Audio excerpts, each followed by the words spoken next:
نویت سنت الاعتکاف نویت سنت الاعتکاف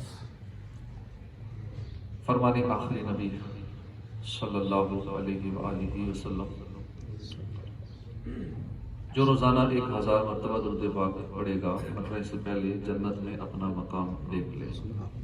صلو علی الحبیب صلی اللہ تعالی علی محمد صلی اللہ علیہ وآلہ وسلم.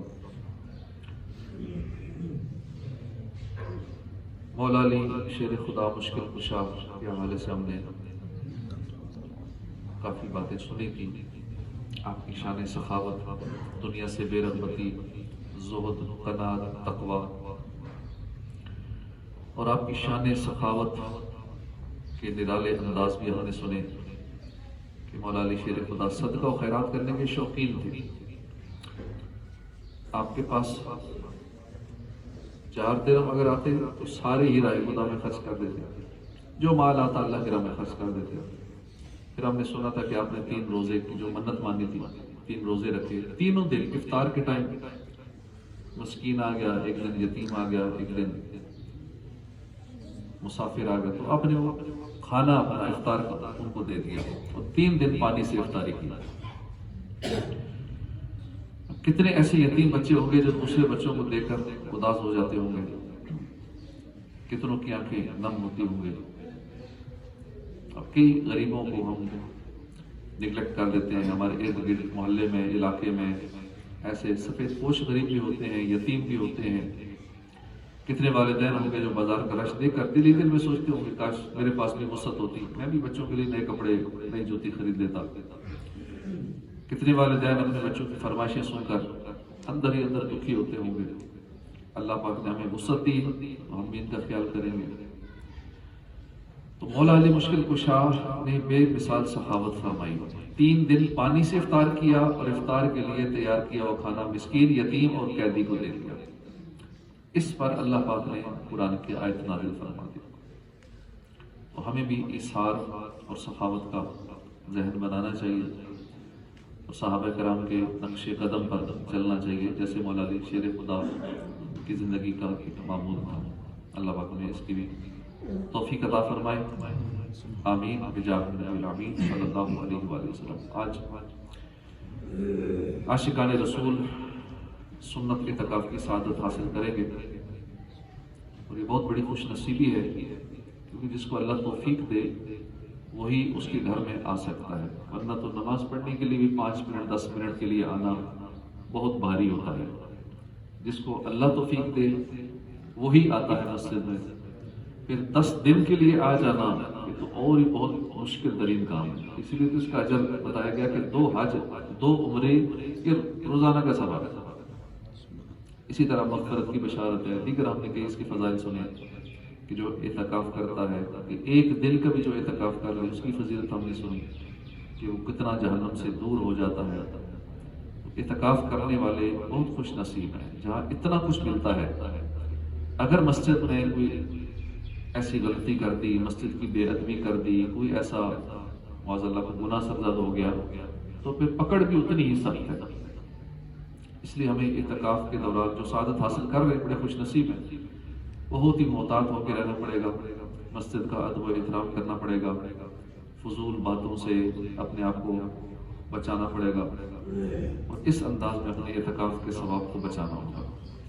پھر جہاں کچھ لوگ مل کے اعتکاف بیٹھتے ہیں، اکا دکا ہوتے ہیں تو ٹھیک ہے ان کا ایک اپنا انداز ہوتا ہے. جہاں 10-20 لوگ 30 لوگ اکٹھے بیٹھتے ہیں یا اس سے زیادہ لوگ جب بیٹھتے ہیں تو وہاں تھوڑا سا اور احتیاط کرنی ہوتی ہے کہ اپنے جو ساتھ والے ہیں ان کا بھی خیال رکھنا ہوتا ہے، کسی کی دل آزاری نہ ہو، کسی کی حق تلفی نہ ہو. پھر نیتیں جتنی زیادہ اعتکاف کی کر لیں گے اتنا زیادہ ثواب ملے گا.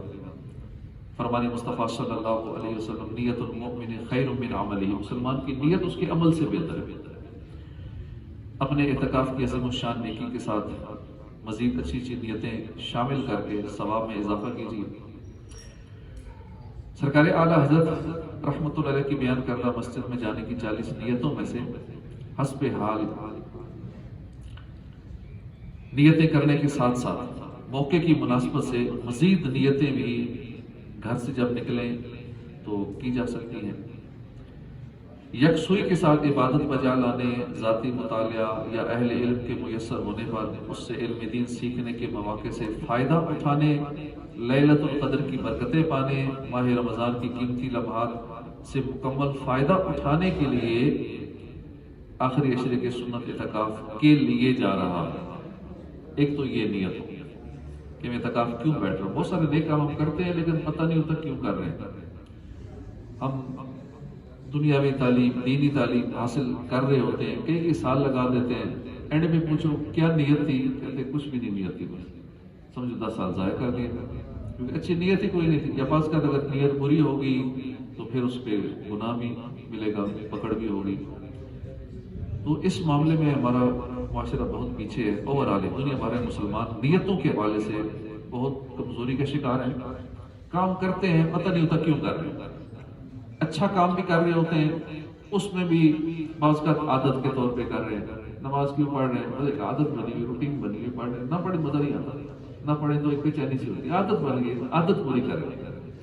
بھئی اگر ہم اسی نماز کو اللہ کا حکم سمجھتے ہوئے، اللہ اور اس کے محبوب کا حکم سمجھتے ہوئے کریں گے، پھر نیتیں بڑھاتے چلے جائیں گے۔ اب ایک نماز پڑھیں گے تو اسے ایک نماز کا مزہ آئے گا کہ واقعی کچھ کیا ہے، بہت بڑا کام کیا۔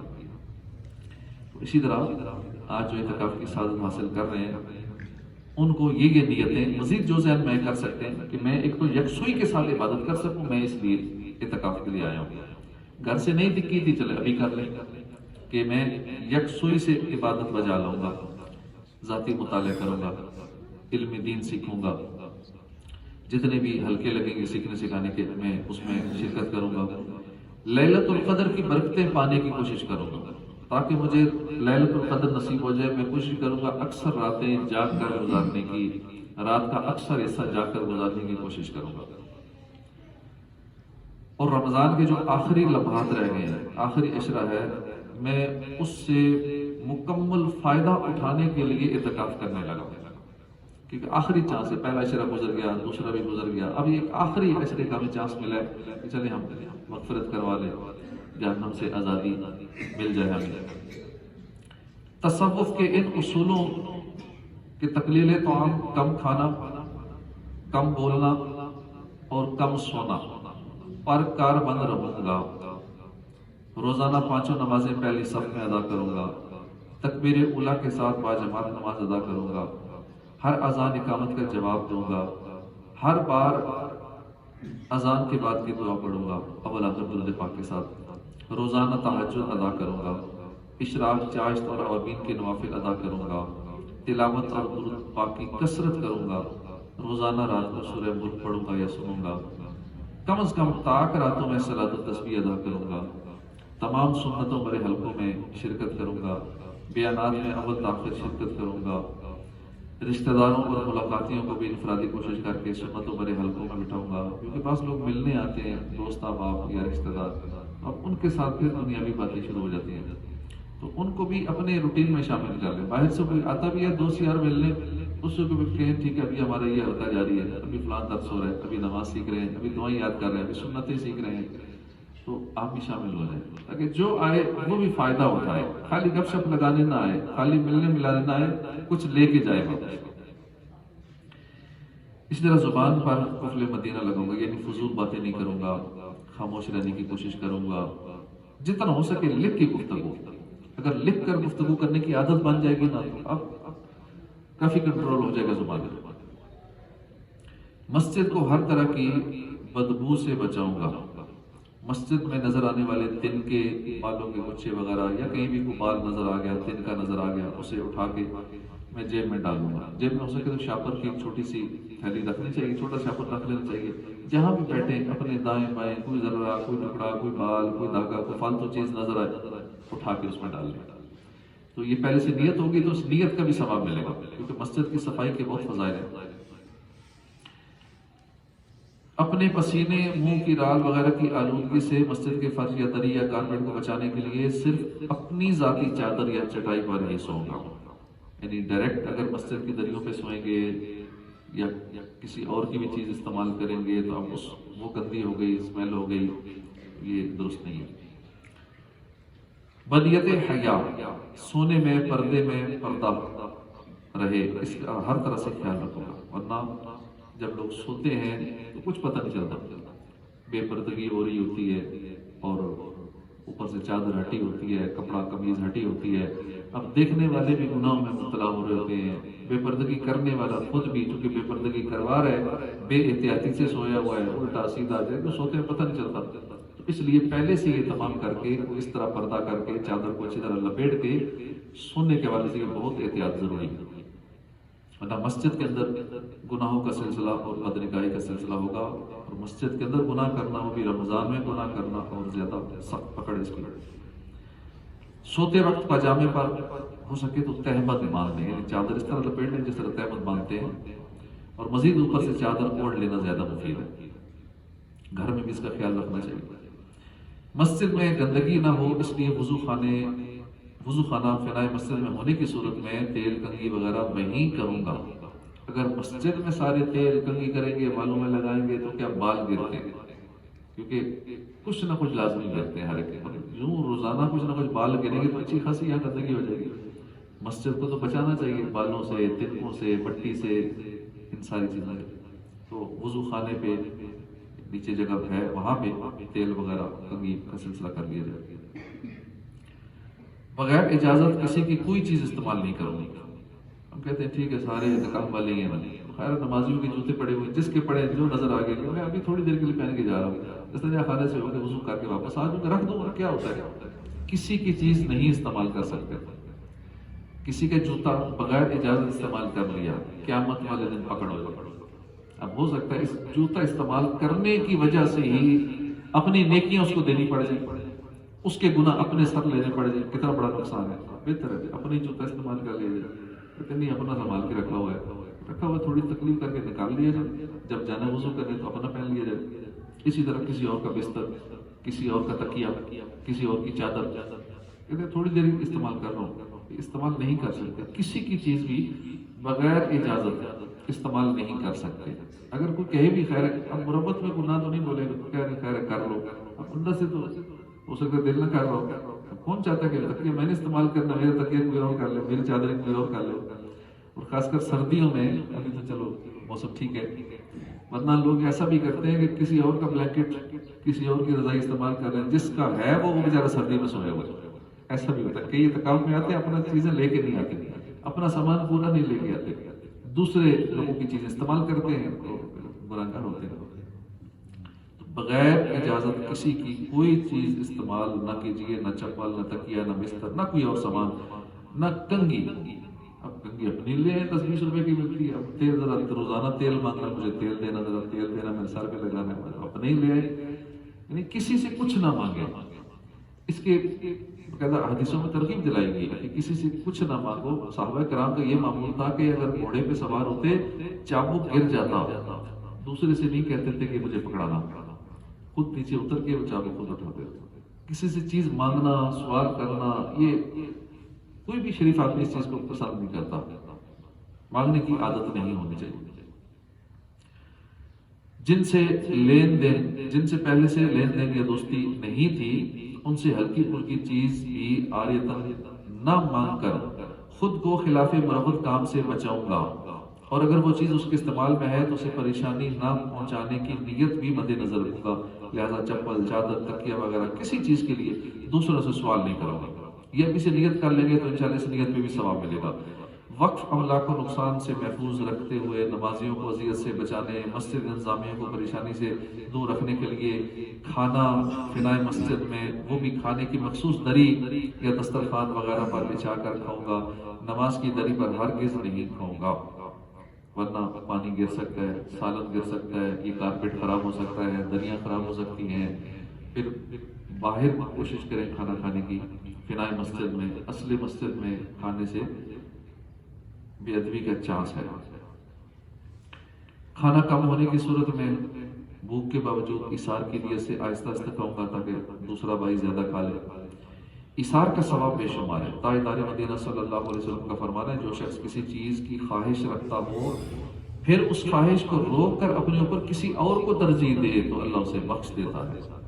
پیٹ کا پیٹ مدینہ لگاؤں گا نہیں، بھوک سے کم کھاؤں گا، خواہش سے کم کھاؤں گا تاکہ عبادت میں سستی نہ ہو، زیادہ کھانے کی وجہ سے اس میں صحت میں کوئی ایسی خرابی نہ ہو جائے جو عبادات کو متاثر کرے۔ اگر کسی نے زیادتی کی تو اللہ کی رضا کے لیے صبر کروں گا، اس کو اللہ کی رضا کے لیے معاف کروں گا، خصوصاً پڑوسی معتکف کے ساتھ اور عموماً ہر ایک کے ساتھ اچھا سلوک کروں گا۔ اعتکاف کے دوران جو بھی سکھانے والے ہوں گے ان کی بات مانوں گا، جو ایک ٹائم ٹیبل ہوگا اس کے مطابق اطاعت کروں گا تاکہ نظم و نسق میں کوئی خلل پیدا نہ ہو، بد انتظامی پیدا نہ ہو۔ روزانہ اپنا محاسبہ کروں گا کہ آج میں نے دن بھر کیا کام کیے، کون سے کام نہیں کیے۔ مسکرا کر صدقے کا ثواب کماؤں گا، دوسرے کو دیکھ کر مسکراؤں گا، بات کرتے ہوئے مسکراؤں گا، صدقے کا ثواب کماؤں گا۔ کوئی میری طرف دیکھ کر مسکرائے گا تو یہ دعا پڑھوں گا، اضحک اللہ سنہ کا، یعنی اللہ تجھے ہنستا رکھے۔ کوئی بھی مسکرائے تو اس کو مسکراتے ہوئے دیکھ کر یہ پڑھنے کی دعا ہے۔ اپنے لیے، گھر والوں کے لیے دعا کروں گا، امت مسلمہ کے لیے دعا کروں گا۔ اگر کوئی متکف بیمار ہو گیا تو اس کی دلجوئی کروں گا، تیمارداری کروں گا، خدمت کروں گا۔ بزرگ متکفین جو ہیں ان کے ساتھ بھی اچھا سلوک کروں گا۔ دوران اعتکاف حسب توفیق کوئی رسائل تقسیم کروں گا، کوئی نہ کوئی لوگوں کو تحفے دیتا رہوں گا ثواب کی نیت سے۔ تو اس طرح کی نیتیں جتنی زیادہ بڑھاتے جائیں گے انشاءاللہ ہمارے اعتکاف کا ثواب اتنا بڑھتا چلا جائے گا۔ اسی طرح جو اعتکاف نہیں کر سکتے کسی وجہ سے، وہ کوشش کریں گے جتنا وقت ہو سکے مسجد میں گزاریں۔ مسجد میں جب بھی آئیں اعتکاف کی نیت کر لیں، نویت سنت الاعتکاف۔ جب باہر جائیں گے اعتکاف ختم ہو جائے گا کیونکہ ان کا نفلی اعتکاف ہوگا۔ جو سنت اعتکاف کرنے والے ہیں وہ باہر نہیں جا سکتے، وہ باہر نکلیں گے تو ان کا اعتکاف ٹوٹ جائے گا۔ اور یہ معلومات بھی جن کو نہیں ہے وہ پہلے سے پوچھ لیں کہ ہم کہاں کہاں جا سکتے ہیں، کہاں کہاں نہیں جا سکتے۔ وہ پھر ان کو سارا کچھ سمجھا دیا جائے گا کہ کس کس جگہ جا سکتے ہیں، کس کس جگہ نہیں جا سکتے، اعتکاف کہاں ٹوٹ جائے گا۔ تو یہ آپ اکیلے میں معلومات کر سکتے ہیں۔ اسی طرح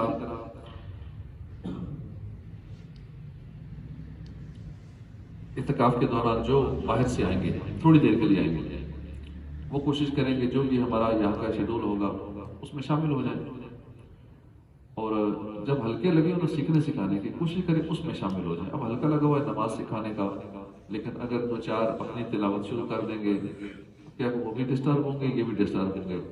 کوشش کی جائے کہ سارے ایک ہی کام کریں۔ ہاں جب وقفہ ہوگا تلاوت کا، ذکر و اذکار کا، باقی کاموں کا تو ٹھیک ہے، پھر اس میں جو عبادت کریں، لیکن جب ایک چیز سکھائی جا رہی ہے، اعتکاف کی نیتیں بتائی جا رہی ہیں اور اعتکاف کے بارے میں ضروری مسائل بتائے جا رہے ہیں، نماز سکھائی جا رہی ہے، کچھ اور اہم شرعی مسئلے سکھائے جا رہے ہیں، قرآن پاک تجوید سے پڑھنا سکھایا جا رہا ہے، اس وقت کوشش کریں سارے اسی میں شامل ہو جائیں۔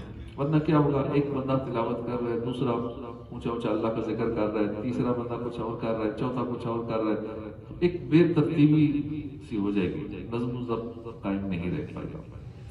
اسی طرح جو لوگ سو رہے ہوں اب ان کو ڈسٹرب کرنا، اونچی آواز میں تلاوت کر کے، اونچی آواز میں ذکر کر کے، باتیں کر کے، اور یہ ساتھ کہنا کہ وہ سویا ہوا ہے مسجد میں، تو ہم عبادت کے لیے آئے تھے، فلاں سو رہا ہے، اب یہ بات کر کے اس کی غیبت کر دیں۔